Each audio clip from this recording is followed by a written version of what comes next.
A paz do Senhor, irmãos. Tudo bem? Que delícia estar aqui nesta noite. Essa igreja querida, que mora aqui dentro do meu coração. Nossa casa, em particular, tem um amor muito grande pelo pastor Davi. Até ali hoje o Renato vive me pegando peças, né? Aí eu estava assim, tão tranquila, e ele falou assim: Aline, eu não acreditei no vídeo que o pastor Davi gravou com o pessoal do Ministério de Louvor da igreja dele. Eu falei, ele achei estranho, viu o que você acha do vídeo? Aí ele mandou. Eu acho que você tinha que passar esse vídeo para a igreja. Aí, um pastor fazendo uma dança de um passinho. E era a cara dele. E eu olhei assim, estranho, eu estava sem óculos. Aí eu olhei assim, eu falei, gente, Davi não está bem. Gente, eu tenho que conversar com o Davi, porque Davi não está bem. Aí Renato olhando de longe assim, mas ele deu uma gargalhada, ele falou, Aline, não é Davi. Eu falei, é verdade, mas é a cara dele. Obrigada, querido. Pode botar ali na minha boca.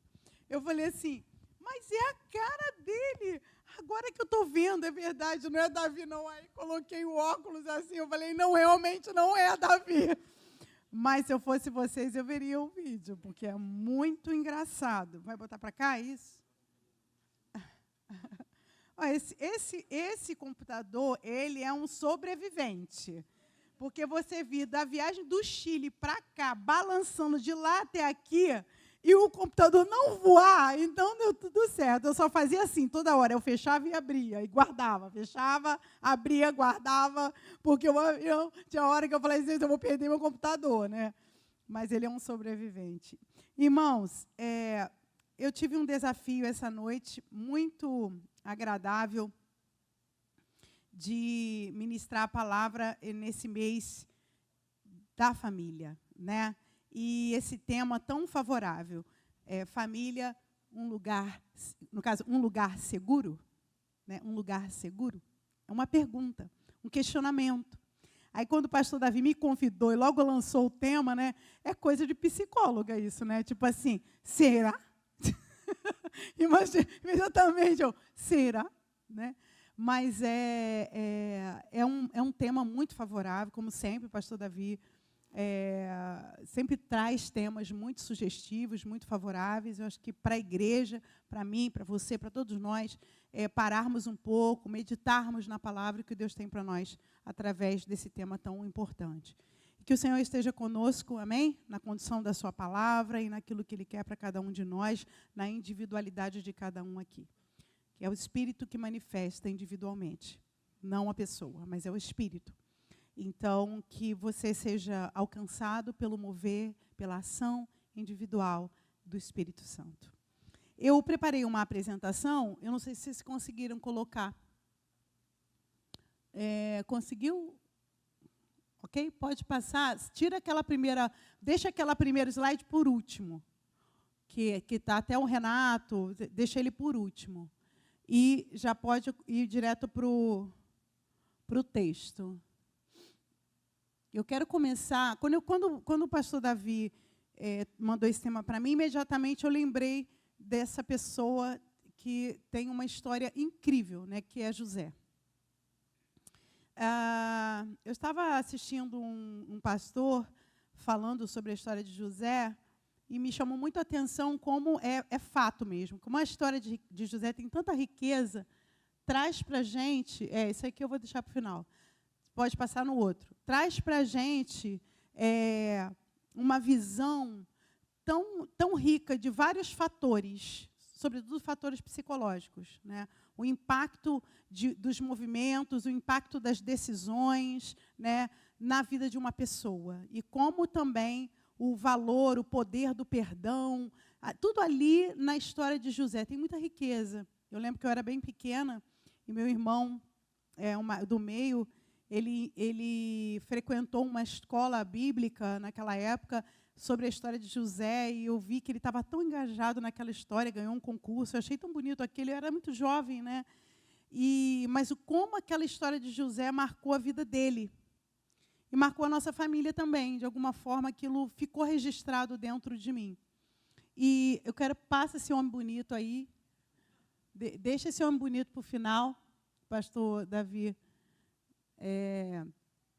Não precisa ser ele agora, não. Vão conseguir? Deu problema aí? Ai, sério? Que pena. Então, abra sua Bíblia em Gênesis, capítulo 49. Então, pode tirar. Se não vai conseguir passar, pode tirar isso aí. Do 22 ao 26.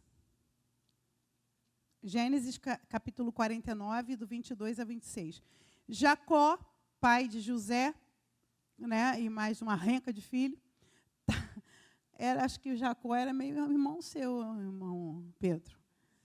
Tem uma coisa meio assim parecida. Essa renca de filho, né? Mas era hábito, né, antes dos pais morrerem naquela época, abençoarem os filhos, né?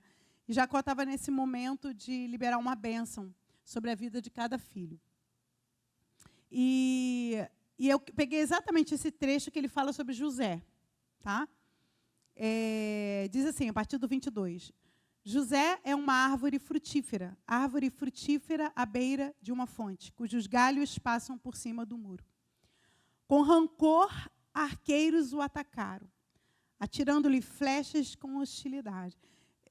Tá ok? É esse texto mesmo? É porque eu estou acompanhando de uma outra versão, né? Mas é muito interessante isso, né? Com rancor, arqueiros o atacaram. Como é emblemático essa palavra de Jacó em relação a José, né? O que é o arqueiro? O que é a flecha? A dor que ele sofreu, tudo que ele viveu, tudo que ele experimentou de mais profunda mazela na relação familiar. Acho que Jacó resumiu isso de forma muito clássica aqui no versículo 23. Mas o seu arco permaneceu firme. Lindo isso, né? O nível de resiliência de José. E os seus braços fortes, ágeis para atirar, pela mão do Todo-Poderoso de Jacó, pelo nome do pastor, a rocha de Israel. Pelo Deus de seu pai, que ajuda você, o Todo-Poderoso, que o abençoa com bênçãos dos altos céus, bênçãos das profundezas, bênçãos da fertilidade e da fartura. As bênçãos do seu pai são superiores às bênçãos dos montes antigos, as delícias das colinas eternas. Que todas essas bênçãos repousem sobre a cabeça de José, sobre a fronte daquele que foi separado de entre os seus irmãos. E aqui no final, Jacó libera essa palavra sobre José, dizendo para ele, olha, as bênçãos do seu pai são superiores às bênçãos dos montes antigos. José experimentou lugares muito altos.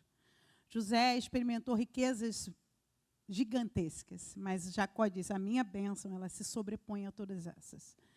Ou seja, nesse final da vida, ele diz, a família é um lugar seguro para você. Mas ele experimentou também um outro lado, de muita insegurança. Por isso esse tema, por isso quando o pastor Davi falou isso, eu logo questionei, será? E depois eu falei, sim e não. Família é um lugar seguro? Sim e não. E é importante que a igreja esteja ciente disso. Porque não adianta a gente viver uma vida que se diz cristã, e não estarmos atentos a tantas coisas que acontecem no ambiente familiar, no contexto cristão. E há pouco tempo eu li um livro chamado O Grito de Eva. E eu quero encorajar todas as mulheres dessa igreja a lerem esse livro. Esse livro foi escrito por uma jornalista cristã, que inclusive há pouco tempo entrou em contato comigo e me perguntou se eu poderia dar uma entrevista para uma revista chamada Piauí, sobre o tema burnout em pastores. E na ocasião ela falou, eu estou fazendo entrevista com muitos pastores, mas eu nunca fiz uma entrevista com uma pastora que teve burnout. Eu falei assim, eis-me aqui.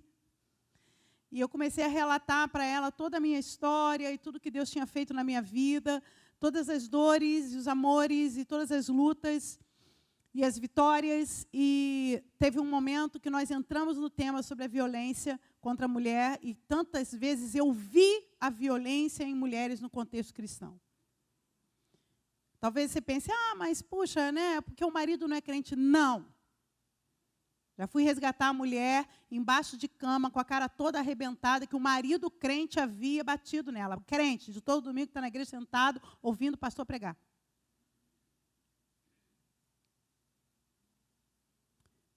Eu não posso dizer que essa família é um lugar seguro. Eu não posso falar isso. Então, nós não podemos simplesmente criar um mundo imaginário, sobretudo nesse contexto cristão. O Espírito Santo, ele está em todos os lugares, ele está em todas as partes, ele vê tudo. E Deus não compactua com nenhum tipo de violência. E nós, como igreja, precisamos entender isso e não nos conformarmos a isso. E esse livro da Marina, o nome dela, eu acho que, eu não me engano, é Marina, ela aborda o tema com muita coragem. Para falar sobre violência contra a mulher, para falar sobre abuso sexual dentro de um contexto evangélico entre aspas, porque isso não tem nada a ver com o Evangelho de Jesus, mas para falar sobre isso, você tem que ter muita coragem. E ela cita no livro, inclusive, nomes de grandes pregadores que, sutilmente em suas mensagens, e eu prefiro acreditar que não conscientes, encorajam homens a continuarem agredindo as suas mulheres. E encoraja mulheres a permanecerem num lugar de abuso, com uma justificativa extremamente vulnerável, totalmente descontextualizada, usando a própria palavra de Deus para fortalecer a violência.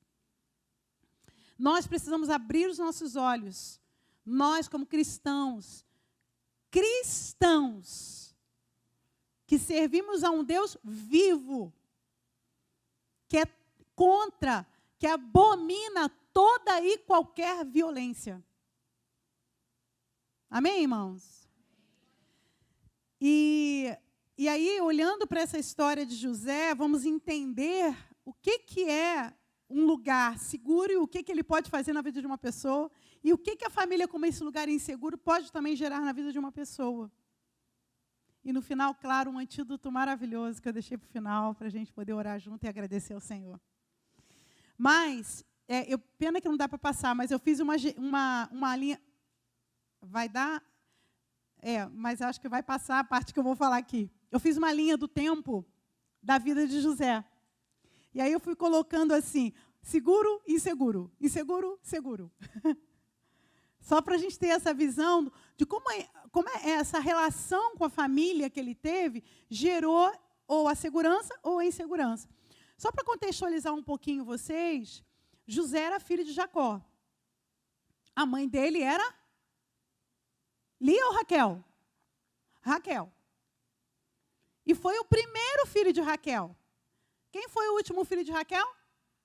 Benjamim. Filho da minha força. Mas José não. José foi o primeiro filho de Jacó.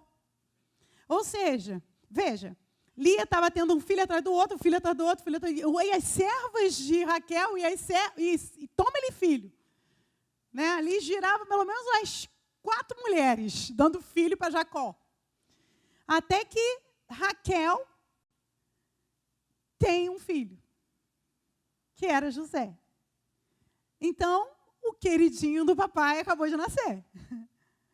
Por isso que lá em casa eu falo, esse aqui é meu filho preferido, é Davi. O meu predileto é Guilherme. O meu favorito é Gabriel. Tá tudo certo. E acaba de nascer o filho querido de Jacó. Por quê, irmãos? Porque Jacó, ele se ficou interessado em quem? Em Raquel. Mas na noite de núpcia, que ele já estava como? Chapado, estava tudo escuro. O paizinho de Raquel entregou quem para ele? Lia. Ele viu, como assim, gente? Não foi por essa aqui que eu trabalhei? Mas essa é a história para outro dia. E aí, até que ele vai, trabalha de novo, e casa com Raquel. E Raquel, então, dá a ele o primeiro filho, que é José. E ali, Jacó desenvolve uma relação profunda de amor, né, com José. José é aquele filho querido que começa a ter muitos sonhos. Na sua ingenuidade, né, começa a ter sonhos, começa a ter, vislumbrar aquilo que Deus iria fazer através da vida dele. Começa a falar, né? Então, ele foi amado pelo seu pai. E quando a gente é amado pelo pai da gente, a gente se sente extremamente seguro. Você quer que seu filho se sinta seguro? Ai, que legal. Você quer que seu filho se sinta seguro? Ame seu filho. Ame. Às vezes eu recebo homens no meu consultório de 40 anos que falam para mim, meu pai nunca disse para mim que me ama. Nunca disse para mim que me amava. Nunca. Nem um abraço, nem um beijo. Às vezes a gente acha que é irrelevante chegar para um filho e falar que ama esse filho. Eu quero encorajar você que é pai. Não transfere isso para a mãe, gente. Sabe por quê? Quando um pai fala que ama o filho, tem muito mais impacto do que quando a mãe fala. É ou não é? Porque a mãe já é natural. A gente já ama, assim, é uma coisa que a gente não precisa fazer falar nada, a coisa está visceral. É por telepatia, faz direto.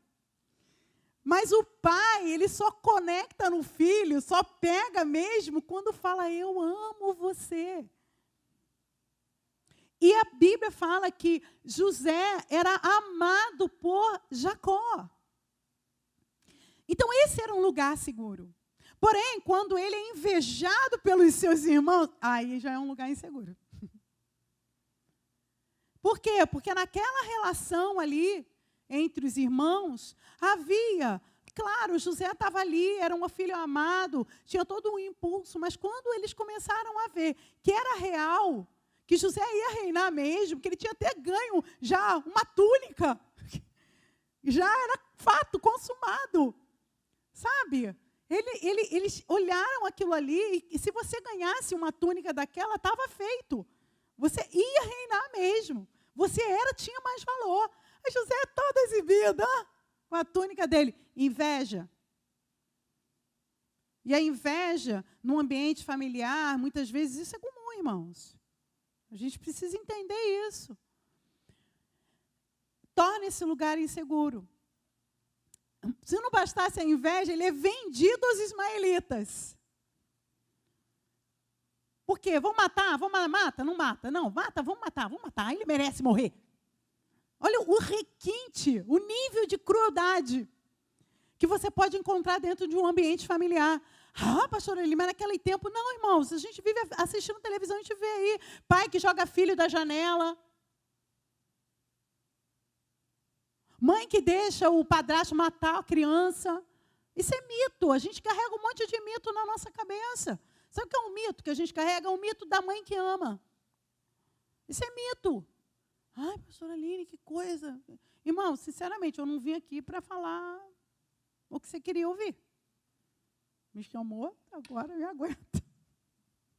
Pastor Davi depois resolve. Ainda falou, estou com saudade de te ouvir. Eu falei, É um mito. Mãe ama? Ama. Não estou dizendo que mãe não ama. Mas também odeia. Mãe ama e também odeia.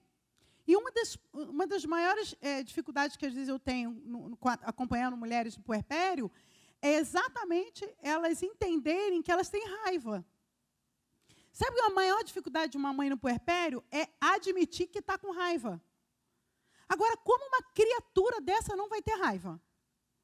Ela não come, ela não dorme, ela não faz xixi sozinha, nem a outra, número 2, também não consegue ir no banheiro, não fecha a porta, bota a criança ali. Não consegue pentear o cabelo, nem escovar um dente. Como não vai ter raiva? E tudo bem. Muitas vezes, mas como é que eu estou sentindo essa raiva do meu filho? Eu falei, como não vai sentir? Conta essa história de terror aí para qualquer um que dá raiva. Mas faz parte. Isso não significa que a criança é ruim, que o momento é ruim. Até mesmo porque depois que a criança sorri, isso é estudo científico, é impressionante o que acontece. Mas tem um estudo científico que quando a criança, o bebê, estava vendo aquele bebezinho rir ali atrás, quando a criança ri, ativa no cérebro da mãe uma química de recompensa. Mas não é qualquer que ganhou o Flamengo, não é. É fichinha vitória do Flamengo. Sabe, é fichinha. O que acontece no cérebro de uma mulher, o que ativa de dopamina, de nível de alegria, de recompensa, de satisfação. Sabe? Às vezes é reflexo, a criança nem riu nada, é só reflexo. Olha, ele está rindo para mim. Se você colocar ela no espelho, ela está destruída. Mas essa criatura é um ser humano. Mas, assim, e nem me refiro a isso, o mito da mãe que ama. Eu refiro ao mito da mãe que ama, de fato, existem algumas mulheres que têm filho, mas elas não amam. Elas fazem cada coisa horrível com seus filhos. Então, a gente precisa entender isso como um lugar extremamente inseguro. Aí, ele é vendido, ele vai, mata, não é, vende. Pelo menos ele tem um dinheirinho. E aí ele vai para a casa de Potifar.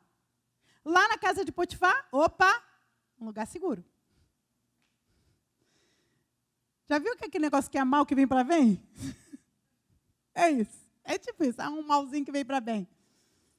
Né? E uma das coisas que eu costumo falar é o seguinte, acho que eu estive aqui pregando uma vez, eu falei sobre isso. Muitas moedas que a gente precisa aceitar da nossa casa são exatamente essas que vão proporcionar a gente, na vida, força e resiliência para superar obstáculos. Mas se a gente não se apropria delas, ou seja, se a gente não reconhece as mazelas como nossas também, como legítimas, e que podem sim ser combustíveis favoráveis para que nós... combustíveis renováveis. Tá na moda, né? Renováveis. Podem favorecer ali na frente a gente construir, conquistar coisas que a gente jamais teria se a gente não tivesse vivido aquela prova, inclusive num ambiente familiar inseguro.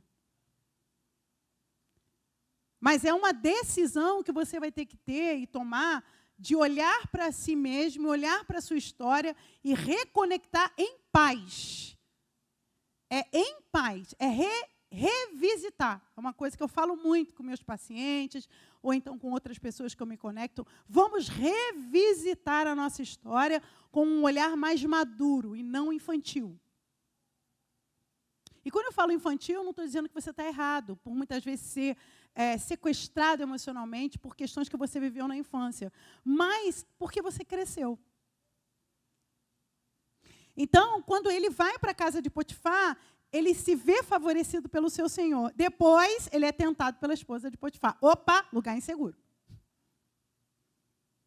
Sabe, eu fico imaginando, ele falou, caramba, eu pensei que estava tudo resolvido na minha vida. Eu acho que esse momento que ele sente e fala assim, puxa vida, eu já vivi tanta dificuldade. Eu pensei que eu tinha encontrado um lugar bom para eu morar, para eu viver. Puxa, eu casei agora, puxa, eu pensei que a minha vida ia ser uma maravilha. Porque quando eu era lá em casa, na casa do meu pai e da minha mãe, era uma guerra, era uma tribulação, era uma luta danada. Era panela voando, era faca, era mais não sei o quê. E aí eu casei e descobri o amor da minha vida. Daqui a pouco o amor da minha vida vira a bruxa do 71. Uma bruxa do 71, ninguém merece, né? Mas é aquela história que José fala, estava tudo bem. Eu estava tomando conta de tudo. Eu era o cara. Porque ele era o cara. José, ele tinha uma capacidade, isso era fato. Por isso que o pai dele reconhece ele. Aonde ele botava a mão, dava certo. Bom, e aí, para não bastar, ainda vai para a prisão. Vou te falar, hein? E é interessante, porque Potifar não quis matar José. Ele poderia ter matado. Interessante isso, né? era normal e comum matar o sujeito desse. Mas ele não quis matar José. Ou a mulher de Potifar é uma coisa muito ruim mesmo, e ele tipo assim, de novo ela está dando alteração, não vou tirar a vida por causa dela, né? Ou realmente José estava muito blindado ali. Deus tinha um propósito muito sublime na vida de José. E assim como Deus tem um propósito sublime na sua vida, independente da sua família. E é importante que a gente creia nisso e receba isso como verdade de Deus ao nosso respeito. Bom, está muito inseguro, mas aí ele é levado para o faraó. E ali ele tem um lugar seguro. É reconhecido, se torna governador, está tudo bem, né? Só que não. Aí aparece a raio da família dele, só para lembrar ele, olha só, tem uma coisinha para você resolver. Tem um trem aí que ainda está parado, tem que botar ele para rodar. E ali, de novo, ele se depara com uma gigante insegurança. Todos os fantasmas de José apareceram todos e acamparam. E os irmãos dele não reconheceram ele, mas ele reconheceu cada um deles. Porque quando a gente tem um trauma registrado na nossa memória, é como se fosse um cânion que se abre, gigante. E ali fica alimentado. Fica sendo alimentado, aquilo fica vivo dentro da gente. Quando ele se depara com aquele trauma gigante com os irmãos, ele criou todo um esquema, ele arquitetou todo um plano, e ele entra em todo aquele nível de insegurança. Agora vocês vão ver o que vocês fizeram por mim, vou acabar com a raça de vocês. Mas aí, no segundo encontro, quando ele se revela, ele perdoa, esse é um lugar seguro. Se você esquecer tudo que eu falar nesta noite, lembra de uma coisa: o perdão sempre será um lugar seguro. Sempre será. E depois, no final, ele se reúne com o pai dele, Jacó. E também ali ele recebe aquela bênção. E aí, pode passar. Família, um lugar seguro. Quando a família é um lugar seguro? De fato, quando essa família pode ser um lugar seguro? E você pode ser essa pessoa que vai ser esse agente de segurança do seu lar. Primeiro, quando estamos livres para expressar nossa individualidade sem medo de julgamento. Quando a família é um ambiente, e assim, a gente sabe que dentro das igrejas nós temos ainda um número gigante de pessoas que vieram de modelos familiares muito castradores, onde as pessoas não podiam expressar a sua opinião, não podiam dizer o que elas pensavam sobre tema nenhum, a não ser que fosse exatamente como o pai ou a mãe pensavam. E não é sobre, esse momento não é sobre você ser um rebelde, mas é sobre você falar do que você pensa, como você pensa, o que você acha. Então, a família será um lugar seguro quando todos os membros conseguirem expressar sem medo de ser julgado, ser acolhido naquilo que ele pensa. A família será pode passar, quando podemos partir. Olha que interessante isso. Partir voluntariamente sem sermos expulsos. É porque não está desconfigurou. Sem sermos expulsos. Por que eu coloquei isso? Por que a família ela será um lugar seguro quando nós podemos partirmos?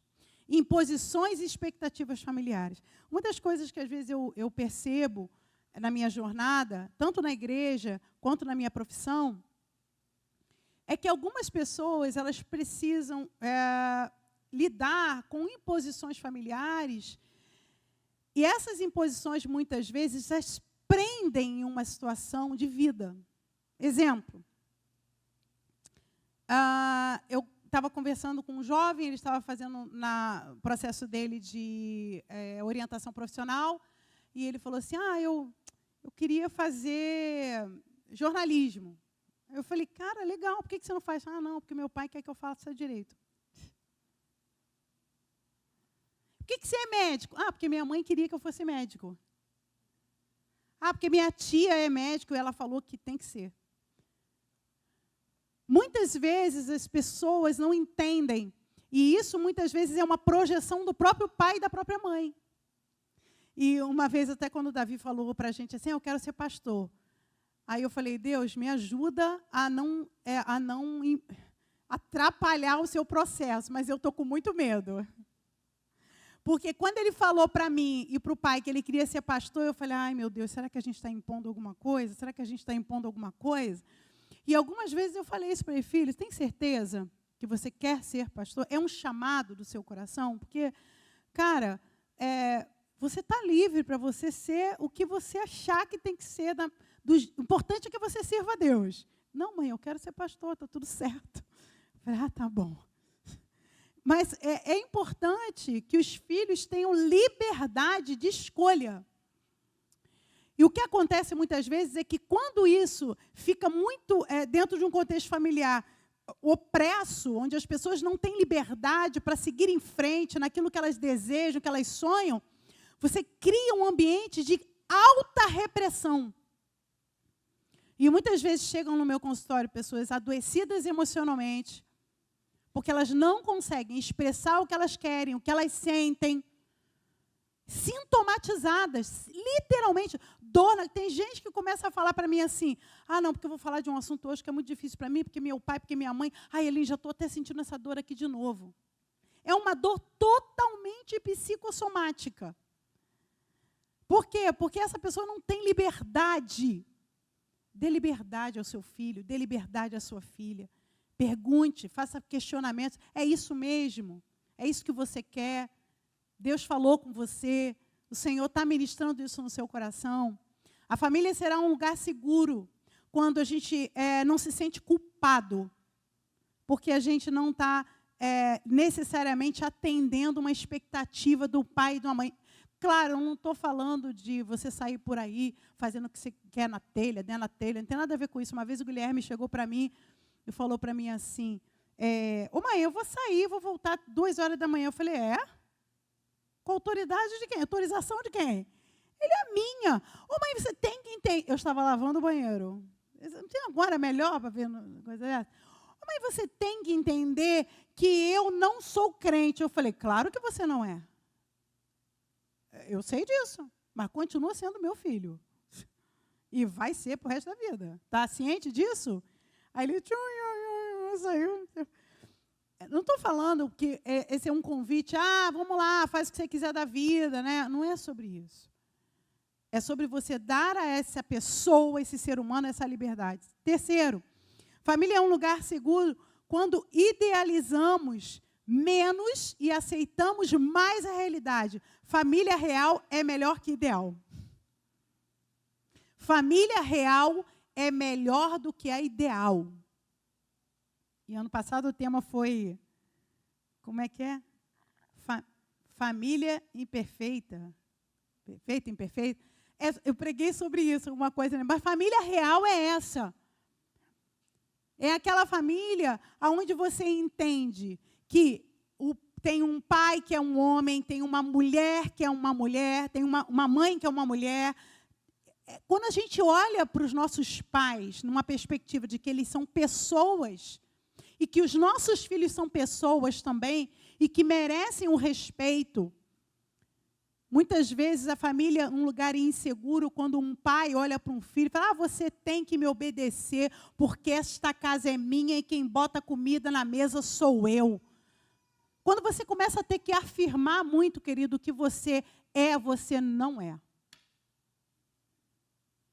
Quando você tem que gastar muito o seu vocabulário para dizer, olha, eu sou o seu pai, você tem que me respeitar. Já perdeu o respeito há muito tempo e você não se deu conta.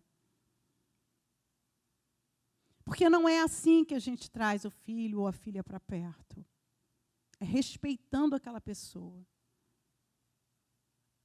E ontem eu estava ouvindo um testemunho de uma irmã que durante muito tempo teve muitas dificuldades com a mãe. A mãe foi uma mulher muito rude com ela. Nunca disse para ela que a amava, pelo contrário, foi muito rude, a maltratou muito, foi muito violenta com ela. E eu tenho falado muito sobre educação positiva, e eu acho que é fundamental hoje a gente se abrir para esse tema. E aí essa mãe se converte. Quando a mãe dela se converteu, a mãe dela muda com ela. Começa a ter atos de bondade intencionais, porque um ato de bondade é intencional, porque nós, na nossa essência, não somos bons. A nossa essência é má. Se você não escrever lá na sua agenda, porque assim, é fácil eu ter um ato de bondade com um filho meu, mas é mais difícil eu ter um ato de bondade quando ele está me contrariando. É mais fácil eu ter um ato de maldade com ele, porque assim é a nossa natureza. Por isso que a lei é uma coisa muito interessante. Tem muita graça na lei.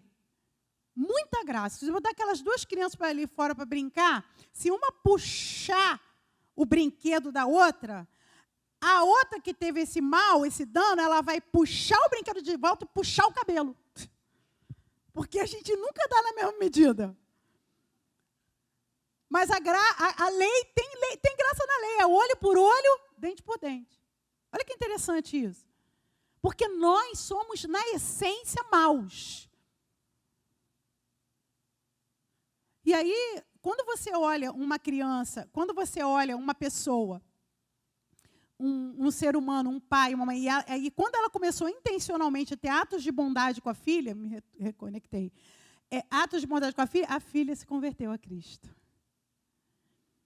Então, muito do que Deus vai fazer através da sua vida não tem a ver somente com as orações que você está fazendo no seu quarto. Não adianta você ficar fazendo um jejum e oração se de dia você é uma ogra. Ou um Zé Buscapé, sei lá o que você escolhe aí de coisa muito ruim para ser. Zé Buscapé é uma coisa, figura, né, clássica. Reclama o dia inteiro. Aí de noite pega, bota a Bíblia debaixo do braço e vai para a igreja. O filho quer que você vá para o raio que eu te parta. Desculpa, pastor. Mas se a gente não se toca da realidade, da vida como ela é, aceitar a realidade, aceitar, claro, que nós temos um pai, uma mãe, pessoas, parte daquilo que a gente construiu e retém dentro da gente, tem a ver com o mito de uma mãe, quase uma Virgem Maria. Ou então, o pai, como é que meu pai fez isso? Querido, olha para cá, vem cá. Essa pessoa que você está falando para mim tem CPF e nome, e carteira de identidade. É uma pessoa que, inclusive, se fraudar a lei, vai presa. Mas esse registro que está na sua cabeça aí, ele é tão gigante de uma pessoa infalível, uma pessoa que está construída num conceito de sociedade. E não estou dizendo que isso é ruim, não, querido. Isso é ótimo. Ter um pai, ter uma mãe, é maravilhoso. Mas quando a coisa começa a entrar num nível de crueldade, de maldade tão grande, você tem que desconstruir algumas coisas para você poder seguir em frente. A família é um lugar seguro quando questionamos e ressignificamos padrões disfuncionais. Ou seja, muitas vezes, nós, em geral, todos nós aqui temos padrões familiares. Todos. Tá? Às vezes, até o jeito de falar, o jeito de andar, o jeito de se vestir. Né? Provavelmente a Milena tem uma característica de se vestir como a Elisângela. Né? E assim vai. A gente vai aderindo padrões, a forma de andar, a forma de falar, às vezes até a forma de cozinhar. Não, porque minha mãe fazia o bolo assim, porque fazia o arroz dessa forma, porque meu pai, ele cortava não sei o que assim do cabelo, se vestia. São padrões familiares, todos nós temos padrões.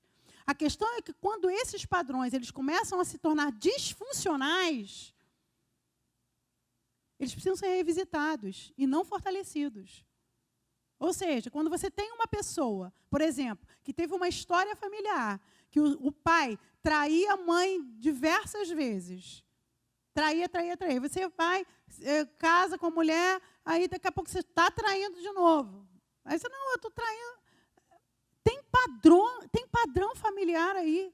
É padrão, não estou falando de maldição hereditária, não, estou falando de padrão familiar, que precisa ser revisitado. E é bom você dar uma olhada na sua família de origem. vê de onde você veio, dos seus avós. Aqui dentro do seu sangue correm 4 gerações. São mais de 4.000 pessoas que você representa sentado nessa cadeira. Está registrado aí dentro de você. Se você não se importar, se você não atentar a isso, você pode estar agindo muitas vezes com padrões e você fica malhando em ferro frio, querendo enxugar gelo. Então, até ver quais são os históricos da sua família. Se você senta lá no médico, a primeira coisa que ele te pergunta é o quê? Seu pai tem pressão alta? Sua mãe tem diabetes? Mas o que seria isso senão padrões familiares? E aí foi muito engraçado, porque quando eu fui ao médico no ano passado, eu estou com 51, né? Vou fazer 52 com carinha de 40. Só que não. E aí eu fui ao médico e aí eu estava muito chateada, porque eu já tinha ido 2 vezes numa emergência para ver uma coisa que não tinha nada a ver, que era nada a ver com nada, mas tinha que medir a pressão, estava dando pressão alta. Aí a enfermeira, pode ser síndrome do jaleco branco. Eu falei, o quê? Não tenho síndrome de jaleco branco, moça. Pode ficar tranquila, porque eu não tenho esse negócio. Aí ela, pode ser, né? Porque a sua pressão está alta. Eu falei, tá bom. Eu falei, ela vai no cardiologista. Eu falei, fui, né? Cheguei na cardiologista, 15/9 de novo. Eu falei, puxa vida, né? Ela, sua mãe tem pressão alta?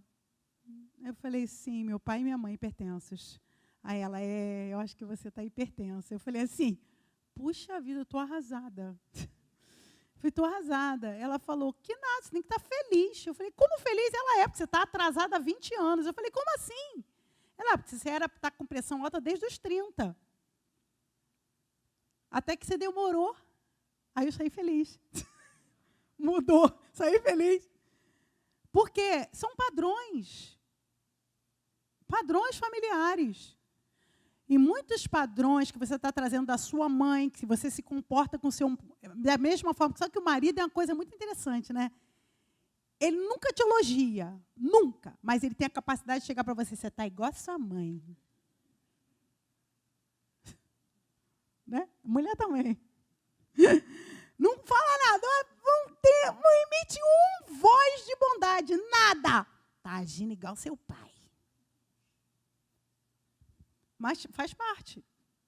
E se você não entender que muitas vezes esse padrão que você está agarrado do seu pai e da sua mãe é disfuncional e prejudica a sua relação familiar e torna a sua família um lugar inseguro, você vai andando pela frente.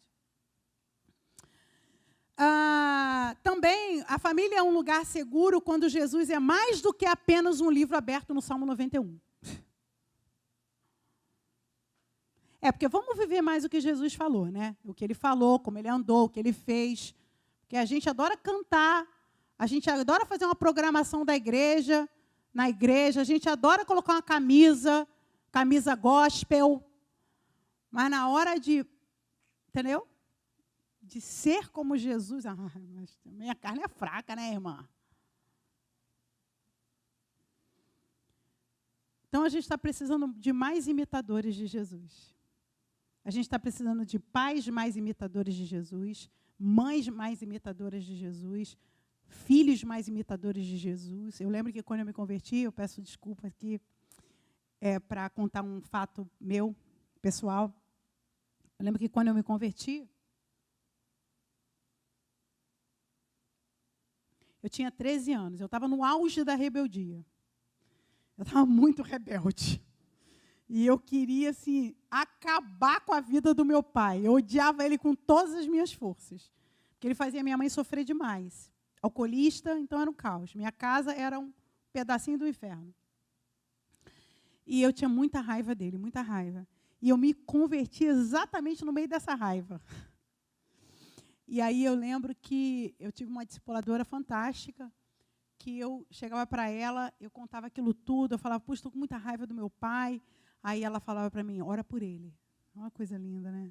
Ora por ele, vou orar com ele, por ele junto com você. Vamos orar. Seu pai está agindo de forma errada, isso não é de Deus, ele está sob a ação de demônios. Ela falava para mim, ele está sob a ação de demônios, vamos orar pela vida dele. Vamos orar pela sua mãe também. Minha mãe era uma mulher totalmente louca dentro de casa, desorientada. Vamos orar pela sua mãe. E eu tinha muita dor no meu coração, muita dor. Mas aquilo foi tão importante na minha vida, porque ao invés de ser rebelde contra meu pai, eu canalizei toda aquela maldade, aquela energia para Deus, para Jesus. E eu falava, eu quero ser como Jesus. Eu sempre falava, eu quero ser como Jesus. E aí, o que eu fazia? Eu orava 3 vezes ao dia. 3 vezes. Eu entrava no quarto, de manhã, de tarde e de noite. Eu orava pela minha vida, eu orava pela vida da minha família, orava pelo meu pai. E aquilo foi se desconstruindo, eu fui ficando mais leve. Porque Jesus foi tomando conta do meu ser. Aquilo me deu mais força para sofrer as humilhações que eu sofri dentro da minha casa. Que minha casa, meu ambiente familiar, era extremamente inseguro. Eu não tinha nenhum tipo de segurança dentro da minha casa. Mas aquilo tornou minha casa mais segura. E eu lembro que uma vez meu pai estava numa briga com meu tio dentro de casa, e meu pai olhou para mim, e ele ficou com tanto ódio que ele pegou um copo de cerveja e ele jogou na minha cara. Eu não tinha nada a ver com aquilo. Mas eu sabia que o diabo tinha endereçado aquele copo de cerveja para minha cara, para me humilhar.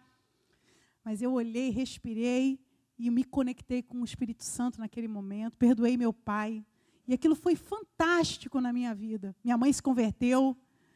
Então, eu perdoei meu pai. E, assim, uma coisa linda isso. Quando a gente entende que Jesus, ele não pode ser um bibelô na nossa casa. Ele é o centro. Ele é a coluna principal. Ele é o início e o fim. É o alfa e o ômega. É ele tem que ser invocado no caos.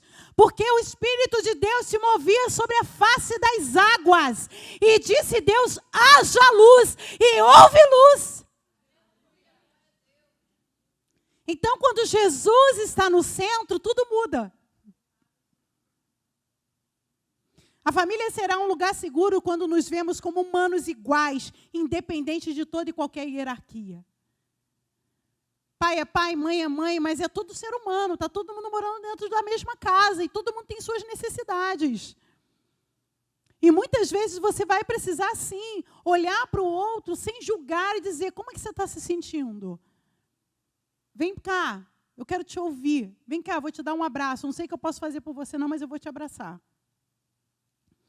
A família será um lugar seguro quando pai é pai, mãe é mãe, filho é filha. E filho é filho e filha é filha. Eu tenho 2 filhos, 3 filhos, eu fui confuso. Enfim, vocês entenderam. Porque nós estamos tendo um apagão familiar. É um apagão. A gente está vivendo uma fase que a gente está tendo um apagão. Porque você tem pais hoje que não querem mais um modelo autoritário, que receberam, mas também não sabem o que é autoridade. Então, é um apagão que está tendo dentro do contexto familiar. O pai e a mãe não sabem o que vão fazer. Aí, se o pai e a mãe não sabem o que vai fazer, querido, deu ruim. Deu muito ruim. Então, a família vai ser um lugar seguro quando o pai é pai, a mãe é mãe, o filho é filho. E aí, exerça essa função na essência, e não apenas nas idealizações, mas na essência pelo aquilo que o Pai, que o Senhor chamou você e a mim. Amém? E por último, e quando a família foi um lugar inseguro? Pode passar. Só um, tá bom. Deixa assim. Pode deixar, que ele tá indo devagar. Quando a família foi um lugar inseguro, e por conta disso, você traz dor, rejeição, abuso, abandono, calúnia, violência. Isso é o fruto de um lar inseguro. E eu não tenho dúvida que agora, tem pessoas que carregam exatamente algumas coisas dessas, porque tiveram nas suas famílias, um lugar inseguro. Lugar que a gente não pediu para ser gerado, aconteceu, a gente nasceu ali. Claro, tem algumas crianças que ainda são adotadas e levadas para esse lugar inseguro. Mas, no geral, a gente não pede para nascer, a gente não escolhe a família que a gente nasce. A gente simplesmente nasce. E ali, naquele ambiente, você foi vítima de abuso, de violência. Você tem que lidar com todos esses padrões, com com essa insegurança.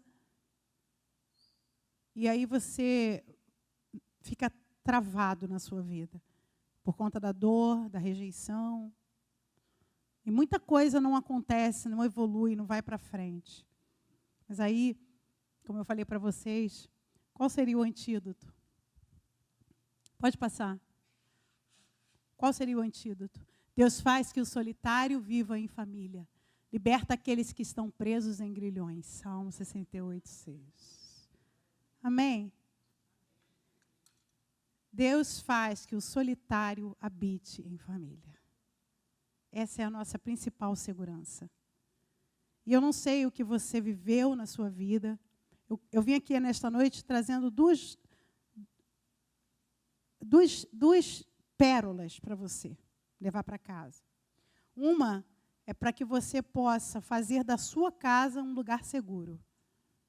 Tem essa possibilidade aí na sua mão. Mas também eu sei que, em geral, a gente dá o que a gente recebe. E se você não consegue fazer porque você não recebeu isso, Ele faz com que o solitário habite em família. Porque é fundamental que você seja curado e restaurado para que a sua família seja um lugar seguro. E essa é uma intenção de Deus para você que tem um propósito que vai impactar toda uma geração e uma humanidade. Sabe uma das coisas que eu tenho pensado ultimamente, muito forte, com toda essa tragédia no Rio Grande do Sul? E eu tenho falado muito com Deus sobre isso, sobre o impacto que toda essa tragédia causou nas próximas gerações. O nível de insegurança que se criou no ambiente familiar, no contexto familiar. Então, mais do que nunca, é fundamental que a gente entenda que a família não é uma casa, não é um ambiente, mas a família são pessoas que compartilham afetos. Isso é família. E quando nós temos segurança no compartilhamento desses afetos, nós temos resiliência para a vida. E eu quero encorajar você a ser esta pessoa que vai promover segurança na sua casa. Mas se você não teve, eu quero reforçar nesta noite, Ele faz com que o solitário habite em família. E desfaz os grilhões.